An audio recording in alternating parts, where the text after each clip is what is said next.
guys. Legends never die.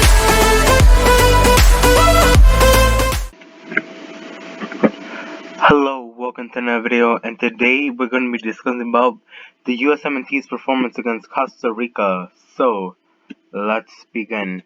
Okay, so today we're going to be discussing about the game that I saw yesterday between the USMNT and the Costa Rican national team. Okay, so the USMNT came away with the victory, which was 2-1, and it was a pretty convincing victory, with the USMNT controlling 64% of the possession and 12 shots and 5 on target. While Costa Rica only managed to have 4 and have 3 shots on target. Okay, so honestly, the USMNT did have a pretty good performance. Honestly, they as well had the better pass accuracy by 11%, 86% for the USMNT and 75% from Costa Rica.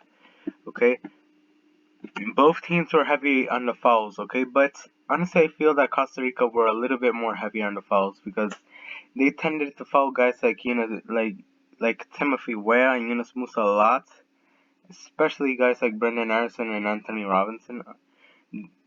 Costa Rica were just a dirty ass team, honestly. I remember a play where a Costa Rican defender was about to tackle Yunus Musa to the ground, and if Yunus Musa didn't have a masterful dribble, that he would have taken Yunus Musa off his feet. And probably would have been a scary injury for Yunus Musa, but thankfully Yunus Musa is a very good dribbler, and he managed to dribble past him and I think he found Timothy Weah with that pass. Okay, so now let's go to the analysis of the match. Okay, so the USMNT went off with a 4-3-3. Okay, Zach Steffen in goal. I was expecting Matt Turner, but I didn't expect Zach Steffen to start. Zach Steffen did have a pretty average game for me, in my opinion. We can partially blame him for that goal, but really, he had to come out of his line, because really, who knows what would have happened if that would have gone in. But Costa Rica still had the ball. They made a chance and they scored. Okay. Zach Steffen probably could have moved it better for it to stop that goal, but honestly, it was a pretty fast motion. Okay.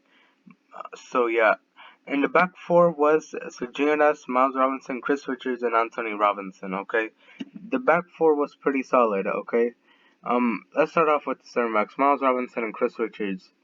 These two players had a pretty solid game. Okay, I think Chris Richards was a little bit better though.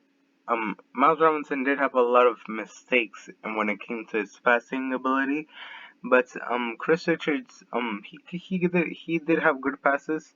However, he was sometimes very lazy when it came to defending.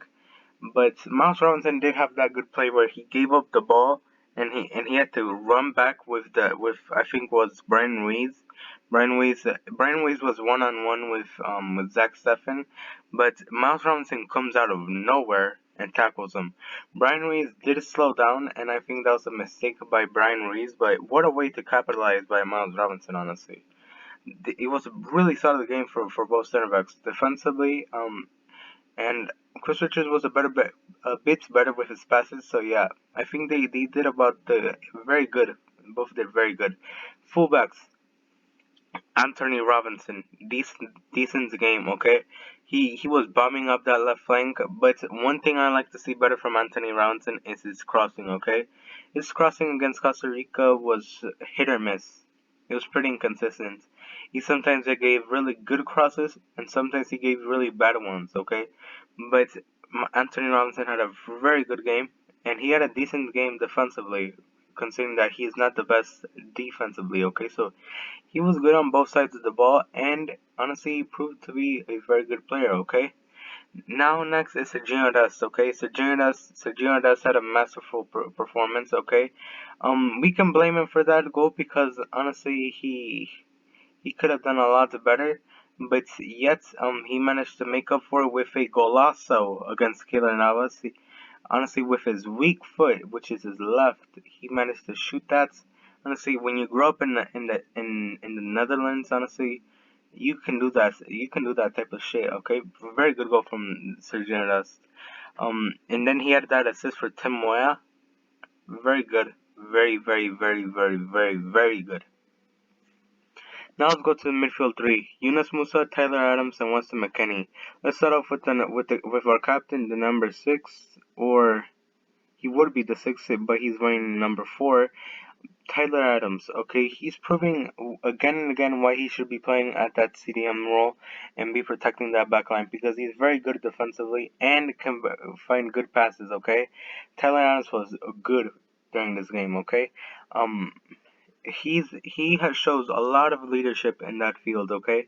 He showed very good passes. He knew how to advance the ball, okay? He knew how to advance the ball. He covered for guys like Miles Robinson and Chris Richards when they were not in their positions, so they can, like, let's say, build up themselves. But honestly, very good performance from Tyler Adams. Very good. Now let's go to Weston McKennie. In the first half, I think Weston McKennie was pretty below average. He was dribbling a lot, but he couldn't do that to big a pass. But in the second half, he was dangerous. Okay, he was dangerous to Costa Rica. He was causing havoc in that second half. However, he was a pretty above average performance from Weston McKennie. He can do a lot better, but still very good from our number 8. Now for Yunus Musa, very good game in the first half. Okay, he was dribbling past players. He was honestly showing off his speed and athleticism, because and at dribbling, honestly, dribbling. He can dribble very good. Okay, he's a very good 1v1 dribbler and can make those very key passes. Okay, um. In the second half, he kind of faded, even in the late minutes of the first half, because he was already tired, because he had to play 3 games and carry a whole midfield against Panama. Although he didn't do much, still he was the only one doing shit in that Panama game. But still, very good from Yunus Musa. Very good. Now to the front three: Tim Moya, Ricardo Pepi, and Brendan Harrison. Brendan Harrison, this game was pretty average in my opinion. His set pieces, they were not that good. His decision making could have been better, but still he got the job done with his dribbling and with here and there with the decent shots. Okay, but he could have done a lot better. He looked tired. Honestly, he looked tired in my opinion. Now let's go to Tim Moya on the right, okay?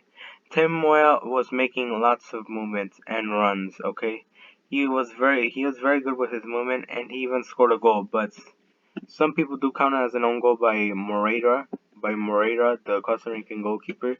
So yeah, one thing I like to see better from Tim Moya is his crossing, because his crossing during this game was again more on the bad side, okay? But as he plays winger more, I expect Tim Moya to get better as a crosser, okay? So yeah. Now the striker, Ricardo Pepi. Ricardo Pepi during this game was average. I look at Ricardo Pepi is mostly a poacher, okay? So he didn't have many chances during this game, and the chances that he did have, he kind of fluffed them up, okay? But still, Ricardo Pepi did have a pretty average game, okay? He was winning some balls. He was participating, okay? Now let's go to the subs, which is even better, because obviously Matthew Hoppy entered in and he looked dangerous in the little minutes he played. Gianluca Busti as well. He was making lots of passes and making lots of chances for his teammates. DeAndre Yedlin was just DeAndre Yedlin, just being solid defensively, just not trying to get beats. Honestly, he doesn't do anything too good, but still, DeAndre Yedlin is DeAndre Yedlin. Yeezy Zardes, he surprised me. He got some 2 interceptions, but should he start the next game in the November camp against Mexico? No. Walker Zimmerman, he was pretty solid in the minutes he came on. He did his job, okay. And even better, look at guys like Christian Roldan, guys like Costa, guys like Sebastian Lletget, who was not even on the bench, thankfully. And honestly, those type of guys, they didn't even come on the field, and that's a very good thing, okay? Because the guy who's addicted to Sebastian Lletget, like if Sebastian Lletget was like some nicotine, which is Greg. Um, Greg put down his addiction to Sebastian Lletget. Just say, put him down like a bad habit. Boom. You're not gonna even on the bench, which is a very good thing, okay? One thing I like to see from Greg to do next time, I like to see Luca de la Torre on the midfield. I like to see him. Um, but still, very good game from the USMNT. Very, very, very good game. Uh, can we win? Can we win against Mexico with the current team we have right now? I don't think so. But once we have Gio Reyna and Pulisic back, Pulisic, I imagine he'll play over here in this left wing for Brendan Harrison, and Gio Reyna on the right. Most people like to stay in middle where Yunus Musa is, but Yunus Musa for me impressed me. Okay, both Timuel and Yunus Musa, but I think Yunus Musa just gets the nod a little bit over. So yeah, I expect um a somewhat sort of similar formation to this. Probably Matt Turner in goal, Sergio Des, Miles Robinson, Chris Richards, and Anthony Robinson as the back four. Yunus Musa, Taylor Adamson, Weston McKennie as the midfield three. Gio Reyna, Ricardo Pepi, and Christian Pulisic. Honestly, that's a very deadly lineup, okay?